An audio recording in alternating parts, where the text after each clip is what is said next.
حضرت صالح نے تبلیغ شروع کی تو کہنے لگے پہلے معجزہ دکھاؤ جی. آج تو نہیں لوگ معجزے مانگتے آج بھی لوگ کرامتے اور معجزے، اللہ معاف کرے، جو چیزیں معجزہ تو ہو نہیں نہ سکتا، لیکن آج بھی لوگ، آپ یقین کریں، کہتے ہیں یہ بڑی نمازیں پڑھتا ہے تو پھر بخشا کیوں نہیں گیا، پھر کیوں نہیں منو سلوہ کیوں نہیں اترا اس پر، پھر میں بھی اسی طرح ہی ہوں، کیا اس کے اندر خوبی آ گئی؟ مولوی بھی ویسے ہی ہے، صوفی بھی ویسے ہی ہے، لوگ مانگ نہیں رہے، لوگ دلیلیں مانگ نہیں رہے، ابھی بھی لوگ بحث نہیں کرتے، کیا فرق آ گیا جی، ویسے ہی ہیں سارے. اللہ تعالیٰ سے ڈرنا چاہیے. ہمیں سامنے والے کی طرف دیکھ کر صحیح ہونے کا حکم نہیں ہے، ہمیں اپنی اصلاح کا حکم ہے، اپنی طرف دیکھ کے اپنے آپ کو ٹھیک کرنے کا. الزام لگا کے گزر جانا اس کا کوئی مطلب، سنو اور یاد رکھو.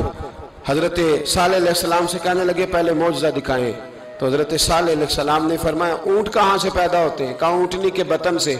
فرمایا آؤ میں تمہیں پہاڑ کے اندر سے اونٹنی پیدا کر کے دکھاتا ہوں. کہاں سے؟ پہاڑ کے اندر سے. حضرت نوح ساتھ لے کے گئے تو پہاڑ کے اندر سے اونٹنی نکلی، اور اونٹنی بھی گابن تھی، اس کے پیٹ میں بچہ، اور اونٹنی اتنا دودھ دیتی تھی کہ ساری بستی دودھ پی جاتی تھی، پھر بھی دودھ بچ جایا کرتا تھا. لیکن حضرت نوح علیہ السلام نے فرمایا اب تم نے دیکھ تو لیا یہ اسے، یہ جتنا دودھ دے گی روٹی بھی اتنی کھائے گی.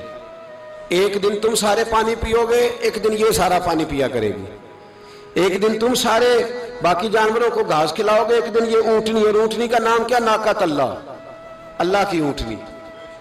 کس کی اونٹنی؟ نام کیا ہے؟ اللہ کی. یہ اللہ کی اونٹنی ہے. تو حضرت نوح علیہ السلام کی اونٹنی. فرمایا اس کی بے ادبی نہ کرنا. باز نہیں آئے لوگ، باز نہیں آئے. کہنے لگا جی دودھ دینا تو ٹھیک ہے، پر یہ جو سارا پانی پی جاتی ہے نا یہ صحیح نہیں، یہ جو ساری گھاس کھا جاتی ہے یہ نہیں ٹھیک. دودھ دینا تو ٹھیک ہے پر یہ نہیں صحیح. آپ نے فرمایا اسے کچھ نہ کہنا، اللہ کی اونٹنی ہے. میں کہا کرتا ہوں ان لوگوں نے ناقۃ اللہ کی بے ادبی کی. حضرت نوح علیہ السلام کی اونٹنی کی ٹانگیں کاٹ دی، صالح علیہ السلام کی. اور دیکھو اللہ بڑا بے نیاز ہے، اگر پیدا کرنا جانتا ہے تو حفاظت کرنی نہیں جانتا. لیکن رب کریم نے فرمایا نہ کرنا. انہوں نے ان کے پیر کاٹ دیے، کانوں پہ چھریاں لگائیں. اونٹنی جب مر گئی، اونٹنی اللہ تبارک و تعالیٰ کی وہ اونٹنی جب مر گئی تو حضرت صالح علیہ السلام کی قوم پر رب کریم نے زلزلہ بھیجا.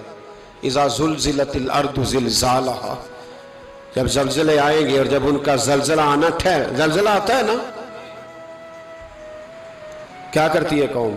لا الہ الا اللہ، لا الہ الا اللہ، کلمے جاری ہو جاتے. بلکہ ایک دفعہ ایسا بھی ہوا کہ مسجدوں میں اعلان ہونے لگے زلزلہ آ رہا ہے. جو فجر کے لیے نہیں اٹھے زلزلے کے لیے وہ بھی اٹھ گئے. جن کا دعویٰ ہے نا میری سویرے آنکھ نہیں کھلتی، ان کی لگی نہیں کتنے گھنٹے، بعد میں بھی نہیں لگی. ٹی وی پہ اعلان ہوتے رہے کوئی نہیں آ رہا، سو جاؤ چپ کر کے. لیکن آنکھ لگی.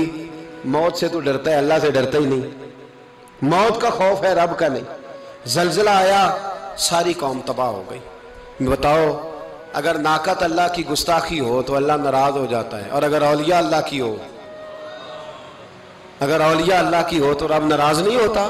شرم نہیں آتی لوگوں کو داتا صاحب کی بے ادبی کرتے، شرم نہیں آتی لوگوں کو غوث اعظم کی گستاخی کرتے، حیا نہیں آتی جنہوں نے دین پھیلایا ان کی بے ادبی. میں درد سے کہتا ہوں، رو کے کہتا ہوں، اور اگر کلیجہ پھٹ سکے تو میں دکھاؤں زخم کتنے. ایک حج کے موقع پر ایک بابا جی، اس سال 4,80,000 روپے کا پرائیویٹ حج تھا، اور بابا جی کی کیفیت کمزور تھی، بیچارے بیمار تھے. اس کے باوجود وہ گئے. بوڑھے آدمی، جا کے بیٹھیے، بزرگ، اور کتنی مشکل ہے وہاں منا، مزدلفہ، عرفات، طواف زیارت، کتنا مشکل کام ہے طواف زیارت کرنا، طواف وداع کرنا. کس کٹھن سے حج کیا، بڑھاپے میں پیسے بھی لگائے.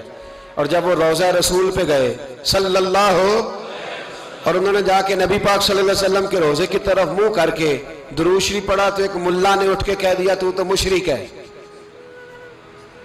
تو میری روح کانپی. میں نے کہا تجھے شرم نہیں آئی، حیا نہیں آئی؟ اس کی عمر دیکھ، کس بڑھاپے میں کہاں سے چلا، کہاں آیا.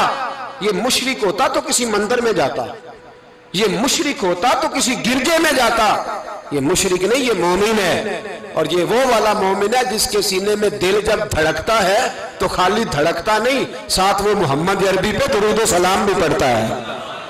شرم نہیں آتی لوگوں کو؟ اتنی بڑی گستاخی کرتے ہیں۔ جو روضہ رسول پہ آیا مشرک ہے۔ میں نے تو ایک مولوی کو صاف صاف کہا تھا، میں نے کہا اگر میں مشرک ہوں تو نکالو، مشرک کا داخلہ تو یہاں ویسے ہی منع ہے۔ شرم نہیں آتی؟ اپنی زبان کا ایک پاس کرو کچھ۔ اتنا ظلم، اتنی بڑی فرقہ واریت امت میں، اتنا امت کو تقسیم کرتے ہو، تمہیں شرم نہیں آتی؟ جہاں سے اتحاد کا پیغام دینا چاہیے وہاں سے تم لوگوں کو فرقے کا پیغام دیتے ہو، ایک مقصود فرقے کی تبلیغ کرتے ہو۔ خدا را، تو میں کہہ رہا ہوں ناقت اللہ کی بے ادبی پہ عذاب آتا ہے تو اولیاء اللہ کی بے ادبی میں نہیں آتا؟ داتا صاحب ساری زندگی تبلیغ کرتے رہے، ایک آدمی نے اٹھ کے کہہ دیا جناب وہ تو شرک کا اڈا ہے، تو رب کریم ناراض نہیں ہوتا ان باتوں سے؟ ہمیں خیال کرنا چاہیے، اللہ سے ڈرنا چاہیے، ان چیزوں سے عذاب آتا ہے اور آ رہا ہے۔ اللہ تعالی ہمیں محفوظ فرمائے۔ اللہ ہمیں اس سے، قوم لوط پہ بھی عذاب آیا، ہم جنس پرستی، مرد مردوں سے بدکاری کرتے ہیں۔ حضرت نوح نے سمجھایا کہ یہ کام درست، فطرت کے خلاف ہے، یہ کام درست نہیں۔ جب انسان یہ کام کرتا ہے تو زمین اور آسمان کانپتے ہیں۔ اب میں کیسے کھول کے بتاؤں، میرے پاس اعداد و شمار ہیں کہ پاکستان کے اندر اس کام کی کیفیت کیا ہے اور کس طرح کر کے لوگ، میں تو رونا روتا رہتا ہوں داڑھی کا۔ لوگ کئی دفعہ کہتے ہیں حضرت صاحب پہلے بھی آئے تھے تو داڑھی کی بات، پھر بھی آئے تو داڑھی کی بات، تو میں رونا روتا ہوں۔ اس لیے روتا ہوں کہ جو کلین شیو نوجوان ہوتا ہے وہ امرد کے حکم میں ہے، اس پر وہی حکم لگتا ہے جو عورت پہ لگتا ہے۔ اس کے ساتھ مرد کا اٹھنا بیٹھنا اسی طرح ناجائز ہے جس طرح عورت کے ساتھ۔ حضرت جنید بغدادی رحمت اللہ تعالیٰ علیہ کے سامنے ایک شخص نے کہا وہ کتنا خوبصورت نوجوان جا رہا ہے، تو آپ فرمانے لگے تو حافظ قرآن نہیں؟ کہا ہاں۔ فرمانے لگے جا اپنے حفظ کی خیر بنا۔ وہ شخص کہتا ہے میں نے اس بغیر داڑھی والے کلین شیو نوجوان کو بری نظر سے دیکھا، مجھے قرآن پاک ہی بھول گیا، سارا قرآن پاک بھول گیا۔ اور کتنے سال میں دعائیں کرتا رہا، بیت اللہ کے طواف کرتا رہا، میں یاد بھی کرتا تو نہیں ہوتا۔ کیسے اب تو ہمارا نعت کہاں بیوٹی پارلر سے ہو کے آتا ہے، ہم کسی اور کو کیا پیغام دیں؟ وہ پیغام، وہ نظام، وہ طریقہ کار جس کا حکم تھا شریعت میں، قوم لوط پر عذاب آیا۔ صحیح بیٹھتے ہوں گے بچے جو موٹر سائیکلوں پہ بیٹھتے ہیں، میں نے گجرانوالہ کی سڑکوں پہ بچوں کو، نوجوانوں کو جو تماشے کرتے سر عام دیکھا ہے تو مجھے ڈر لگتا ہے، اور کوئی روکنے والا نہیں، شغل ہو رہا ہے، ہنس رہے ہیں، اور سامنے عورتیں بھی ہیں، سب ہو رہا ہے۔ کتنی تکلیف کی بات۔ حضرت نوح کی قوم یہ کام کرتی تھی، قرآن پاک نے بیان کیا ہے۔ حضرت نوح نے سمجھایا، فرمایا رب کریم نے تمہیں اپنی خواہش پوری کرنے کے لیے جائز طریقہ عطا فرمایا، عورتوں سے نکاح کرو، اور اس نکاح کی برکت سے جو اللہ تمہیں اولاد دے گا اس کو اللہ تبارک و تعالیٰ تمہارے لیے باعث بخشش بھی فرمائے گا۔ لیکن جب قوم نہ مانی تو جو قوم لوط کا عمل کرے اس کا علاج قرآن نے بیان فرمایا کہ آسمان سے پتھر برسیں گے، پھر پتھر برسے، اور جن کے بڑے بڑے اچھے دماغ تھے ان کے دماغ چکنا چور کر دیے گئے، تباہ کر دیے گئے، ان کے دماغ زمین پر بچھاڑ دیا گیا۔ اللہ مہلت دیتا ہے، لیکن اس کا مطلب یہ نہیں کہ انسان توبہ ہی نہ کرے۔ حضرت شعیب علیہ السلام کی قوم پر بھی عذاب آیا، اس لیے کہ بددیانتی کرتی تھی، ناپ تول میں کمی کرتی تھی۔ میں نے کہا تھا شب قدر کی رات کہ یہ کوئی تماشا ہے کہ شب رات آئی تو ساری رات روتے رہے، یا اللہ معاف کر دے، یا اللہ معاف کر دے، رو رو کے چیخے مار مار روئے۔ شب قدر آئی تو پھر چیخے ماری، ساری رات روئے۔ تو جس بندے کا پروگرام ہی نہیں سویرے بدلنے کا، دکان پہ بیٹھ کے پھر وہی ناپ تول میں کمی، پھر وہ اللہ تعالیٰ معاف کرے۔ میں ایک مضمون پڑھ رہا تھا تو وہ فوڈ کے اسپیشل لوگ تمہیں لکھا تھا مہربانی کرو ملاوٹ ہی اچھی چیز کی کر لو، مرچ میں کیری تو نہ ملاؤ اینٹوں کی، وہ تو بیمار کرتی ہے، وہ تو خون کی آنتوں کو روک دیتی ہے۔ وہ کہنے لگا، اور وہ کہتا ہے میں تمہیں بتاتا ہوں کون کون سی چیز ملائی جا سکتی ہے، وہ ملا لو۔ خدا را اس قوم پہ رحم کرو، مہربانی۔ ایک دوست ہے ہمارے، میں وزیر آباد میں ان کے گھر بیٹھا تھا تو ایک میڈیکل، میرا کسی شخص پہ اعتراض کرنے کا میں مجموعی بات کرتا ہوں۔ میں ایسے ڈاکٹروں کو جانتا ہوں جو اللہ تعالیٰ فضل کرے سچ مچ کے نیک ہیں، اچھے لوگ. تو بچے کا میڈیکل سٹور ہے, تو والد بیمار ہو گیا, تو کہتا ہے ابا جی ڈاکٹر صاحب نے کہا آپ کو ڈرپ لگنی ہے. تو سگے باپ کو ڈرپ لگانے لگا, تو باپ کیا کہتا ہے پتر تیری مہربانی مینوں کوئی اصلی لائی, وہ نہ لائی جڑی لوکاں نوں لانا ہے. اب وہ پیار سے سنا رہا ہے بات.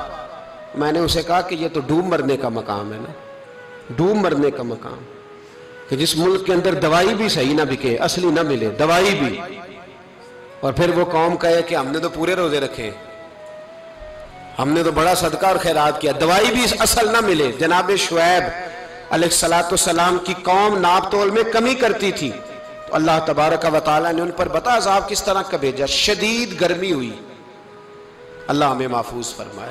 سارے آمین کہہ دیا. دیکھیں کتنا اچھا موسم کر دیا رب کریم. اللہ ہمیں محفوظ فرمائے, اللہ رحمت فرمائے. شدید گرمی کی لہر آئی, باہر اتنی گرمی ہوئی کہ لوگ اپنے گھروں میں گھس گئے. جس طرح سورج کی شعائیں گھروں کے اندر داخل ہو جاتی, اس طرح گرمی کی لہر اندر داخل ہوئی. اور جس طرح کسی کو آگ لگ جائے تو وہ آدمی اچھلتا کودتا ہے نا, اس طرح یہ لوگ اچھلنے لگے اور اچھل کود کے مر گئے. جرم کیا تھا؟ ناپ تول میں کمی کرتے. حضرت داؤد کی قوم بھی تباہ ہوئی. جرم کیا تھا؟ ہفتے والے دن مچھلیاں نہیں پکڑنی تو یہ پکڑتے تھے. حکم ہے نا مسلمان کو نماز کے ٹائم کوئی اور کام نہیں کرنا, نماز پڑھنی ہے. تو میرا خیال ہے مسلمان تو فٹافٹ آ جاتے ہیں, سارے ہی پہنچ جاتے ہیں نا مسجدوں میں. ہلکا ہلکا بول رہے ہیں آپ, کیوں نہیں پہنچتے؟ اگر حضرت سیدنا, اور پتہ انہیں سزا کیا ملی؟ اللہ نے فرمایا اس ٹائم عبادت کرنی ہے, کام نہیں کرنا, وقت نہیں ہے کام کا. انہوں نے مچھلیاں پکڑی, 12,000 لوگ تھے. پتہ ہے مالک نے سزا کیا دی؟ بندر بنا دیا اللہ کریم. قرآن مجید کا پہلا سپارہ پڑھے, فَجَعَلْنَاهَا نَكَالًا لِمَا بَيْنَ يَدَيْهَا وَمَا خَلْفَهَا. اللہ فرماتے ہیں پچھلوں کے لیے بھی عبرت بنا دیا, بعد والوں کے لیے بھی عبرت, نشان عبرت بنا دیا. بندر بن گئے, اور جو ان کے دوست جو بچ گئے تھے ان کے پیر چومتے تھے, روتے تھے. 3 دن بندر بن کے زندہ رہے. پھر اللہ نے سب کو اجتماعی موت دے دی. اگر مسلمان سے اللہ کہے کہ نماز کے ٹائم کاروبار نہیں, جمعے کے ٹائم کاروبار, تو مسلمان کہتا ہے نہیں مجھے مہلت ملی ہوئی ہے. یہ تو اس وقت پتہ چلتا ہے نا جب بچے ڈیوٹی لگاتے, ہاں عذاب آتا ہے, اس وقت پتہ چلتا ہے. میں نے دیکھا یہ منظر, اس وقت پتہ چلتا ہے جب بچے کسی ملازم 6,000 کی ڈیوٹی لگاتے, کہتے ہیں ابے کا دھیان رکھنا, ہم دکان پہ بیٹھنے لگے. پھر اسے سمجھ آتی ہے اگر میں نماز کے ٹائم مسجد میں ہوتا تو آج میری اولاد میری خدمت پہ ہوتی. میں نماز کے ٹائم مسجد نہیں گیا تو بچوں نے 6,000 کا ملازم بٹھایا ہے, ابا جی کا خیال رکھ, ایک نرس بلائی ہے, تو خیال رکھ. کدھر ہوتے ہیں مسلمان نماز کے ٹائم؟